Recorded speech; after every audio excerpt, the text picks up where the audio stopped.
Bismillahirrahmanirrahim. Welcome to Medical Medics. Today the topic of our discussion is descending tracks.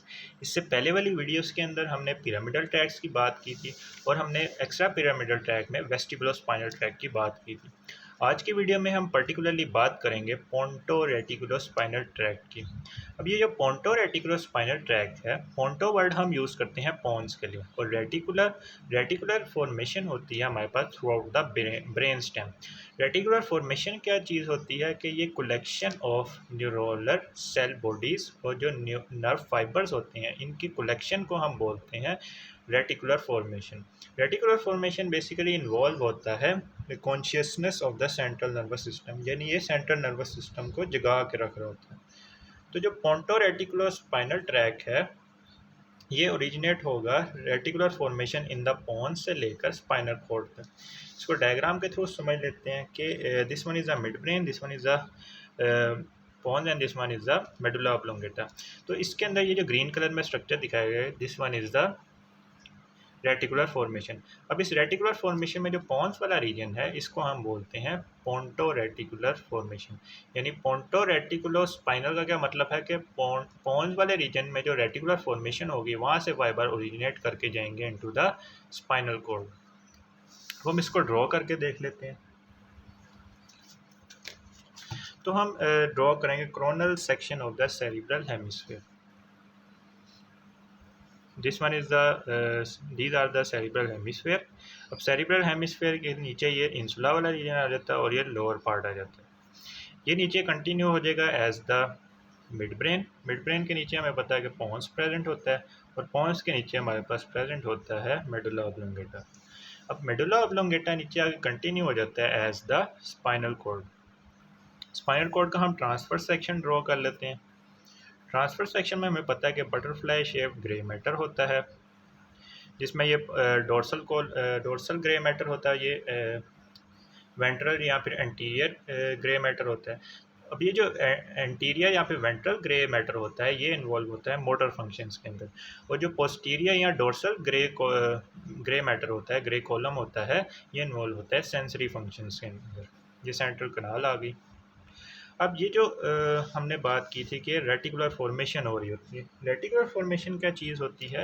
ये collection of cell bodies, यानी neurons की cell bodies, उसके अलावा जो हमारे पास न्यूरोनल फाइबर्स होते हैं, नर्व फाइबर्स होती हैं, इनकी कलेक्शन को हम बोलते हैं रेटिकुलर फॉर्मेशन। रेटिकुलर फॉर्मेशन का काम क्या होता है कि ये सेंट्रल नर्वस सिस्टम को कॉन्शियस रख के रखता है, यानी इसको जगा के रखता है। इसमें से कुछ फाइबर्स आते हैं जो कि सेरिब्रल कॉर्टेक्स को जाते हैं और ये इसको मुसलसल एक्टिवेट करके रख रहे होते हैं, और इसकी इनहिबिशन की वजह से हमारे पास स्लीप होती है।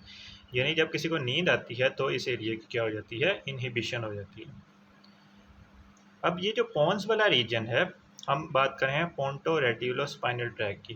पोन्स वाले रीजन में जो हमारे पास रेटिकुलर फॉर्मेशन वाला पार्ट है, यहाँ से हमारे पास फाइबर्स ओरिजिनेट करेंगे। यहाँ से फाइबर ओरिजिनेट करेंगे, एक इस साइड से और इस साइड से, ये नीचे की तरफ डिसेंड करेंगे और ये आ जाएंगे anterior white column of the spinal cord के अंदर। एंटीरियर वाइट कॉलम में आने के बाद ये यहाँ पे भी क्रॉस नहीं करेंगे, यानी ये throughout the course uncross रहते हैं। यहाँ पे आने के बाद ये anterior grey column of the spinal cord के अंदर आ जाते हैं। अब यहाँ पे आके ये दो तरह के मोटर न्यूरॉन्स को एक्टिवेट करेंगे। एक हमारे पास होते हैं अल्फ़ा मोटर न्यूरॉन और एक होते हैं गैमा मोटर न्यूरॉन। जब हम मसल की बात करते हैं, एक पर्टिकुलरली मसल की बात कर रहे हैं, तो हमारे पास पेरिफेरल रीजन में प्रेजेंट होते हैं extrafusal fibres. Extrafusal fibres present होते हैं पेरिफेरल रीजन के अंदर। और जब हम सेंट्रल रीजन की बात करते हैं तो हमारे पास प्रेजेंट होते हैं इंट्रा फ्यूजल फाइबर्स। तो जो एक्स्ट्रा फ्यूजल फाइबर्स होते हैं उनको एक्टिवेट करते हैं अल्फा मोटर न्यूरॉन्स, और जो इंट्रा फ्यूजल फाइबर्स होते हैं उनको एक्टिवेट करते हैं गैमा मोटर न्यूरॉन। अब यहाँ से दो तरह के मोटर न्यूरॉन्स एक्टिवेट होंगे। ये एक मसल है, उसके अंदर ये इंट्रा फ्यूजल फाइबर है, ये एक्स्ट्रा फ्यूजल फाइबर।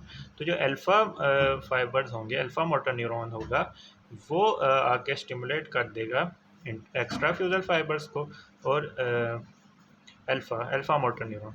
जो गैमा मोटर न्यूरॉन होगा वो आगे स्टिमुलेट कर देगा इंट्रा फ्यूजल फाइबर्स को। तो ये हमने बात कर ली पोंटो पोंटो रेटिकुलो स्पाइनल ट्रैक की। अब ये जो पोंटो रेटिकुलो स्पाइनल ट्रैक होता है ये पर्टिकुलरली एक्टिवेट कर रहा होता है एक्सटेंसर्स मसल्स को और इनहिबिट कर रहा होता है फ्लेक्सर्स मसल को। यानी हमने कोई भी एक मूवमेंट करवानी है, मसलन हमने आर्म की फ्लेक्शन करवानी है, तो हमें आर्म के फ्लेक्सर्स को ही एक्टिवेट करना होगा और एक्सटेंसर्स को इनहिबिट करना होगा।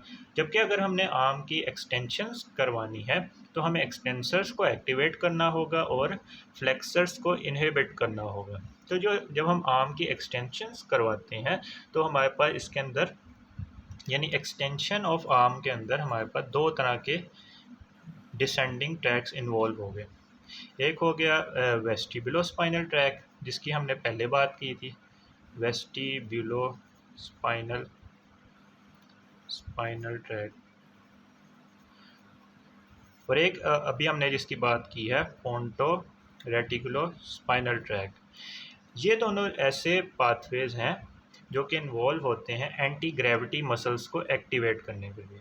एंटी ग्रेविटी मसल्स कौन से होते हैं? एक्सटेंसर्स मसल्स को ही हम एंटी ग्रेविटी मसल कहते हैं क्योंकि ये हमें ग्रेविटी के अगेंस्ट मूवमेंट के अंदर हेल्प कर रहे होते हैं। तो इन मसल्स को एक्टिवेट करने के लिए हमारे पास दो तरह के ट्रैक्स होते हैं, वेस्टिबुलोस्पाइनल ट्रैक और पोंटो रेटिकुलोस्पाइनल ट्रैक। अब ये जो इनको याद कैसे रखेंगे? इनको हम याद रखने के लिए हमारे पास निमोनिक है VIP। V stand for the vestibulospinal tract and P stand for the ponto reticulospinal tract. जैसे अगर कोई VIP इंसान हमारे सामने आ जाए तो अगर हम बैठे हुए हों तो हम खड़े हो जाएंगे, यानी हम एंटी ग्रेविटी मसल्स को यूज़ करते हुए खड़े हो जाएंगे। तो इसमें हमारे एक्सटेंसर्स मसल यूज़ होंगे और एक्सटेंसर्स मसल को कौन एक्टिवेट करता है? Vestibulospinal tract and ponto reticulospinal tract. तो हम इसको कैसे याद रखेंगे? VIP से। तो this was all about the ponto reticulospinal tract. अब हम इसकी थ्योरी को भी पढ़ लेते हैं। Throughout the brainstem, pons, and medulla, groups of scattered nerve cells and nerve fiber exist that are collectively called reticular formation.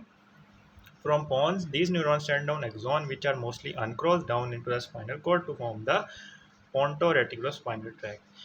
It enters into the spinal cord in anterior white column and then into the anterior gray column of spinal cord and may facilitate or inhibit the alpha and gamma motor neuronal activity.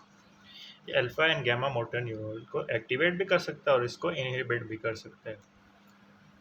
अब इसका काम particularly क्या है? Extensors muscle को activate करना है। अब जो हमारे पास फ्लेक्सर्स मसल्स होते हैं, फ्लेक्सर्स मसल्स को एक्टिवेट करने का काम हमारे पास जो रेड न्यूक्लियस होता है, रेड न्यूक्लियस कहाँ पे प्रेजेंट होता है? रेड न्यूक्लियस प्रेजेंट होता है मिड ब्रेन के लेवल पे, at the level of superior colliculus. यानी मिड ब्रेन के में जो हमारे पास सुपीरियर कोलिकुलस का लेवल होता है वहाँ पे हमारे पास रेड न्यूक्लियस प्रेजेंट होता है। यही रेड न्यूक्लियस इन्वॉल्व होता है फ्लेक्सर्स मसल को एक्टिवेट करने पर। अब ये जो रेड न्यूक्लियस है ये फाइबर देता है जो कि इनहिबिट करते हैं इस पाथवे को, यानी दिस पाथवे यानी पोंटो रेटिकुलोस्पाइनल पाथवे एंड द वेस्टिबुलोस्पाइनल पाथवे या ट्रैक, ये इनहिबिट होते हैं बाय द रूब्रोस्पाइनल ट्रैक। इस तरह से क्या होगा कि रूब्रोस्पाइनल किसको एक्टिवेट कर रहा था? फ्लेक्सर्स को एक्टिवेट कर रहा था। तो जब हमने फ्लेक्सर्स को एक्टिवेट करना होगा तो उसकी इनहिबिशन, एक्सटेंसर की इनहिबिशन भी करवानी होती है। तो एक्सटेंसर की जब हम इनहिबिशन करवाएंगे तो ये इनहिबिटरी सिग्नल्स देगा टू द दीज टू, यानी वेस्टिबुलोस्पाइनल और पोंटो रेटिकुलोस्पाइनल को ये इनहिबिटरी सिग्नल्स देगा कि तुम रुक जाओ। यानी हमने फ्लेक्सर्स की एक्टिवेशन करवानी है और एक्सटेंसर्स की इनहिबिशन करवानी है। ये हम बात करें फ्लेक्सर्स मसल की। और जब हमने एक्सटेंसर मसल्स को एक्टिवेट करना होगा तो ये इनहिबिटरी सिग्नल नहीं आएंगे, तो ये जाके एक्टिवेट कर देगा एक्सटेंसर मसल को और वेस्टिबुलोस्पाइनल भी जाके एक्टिवेट कर देगा एक्सटेंसर मसल को, और हम एंटी ग्रेविटी मसल्स को एक्टिवेट कर एक्सटेंसर मसल को यूज़ कर लेंगे। So this was all about the pontoreticulospinal tract. If you like this video then kindly share it with your friends and subscribe to my channel.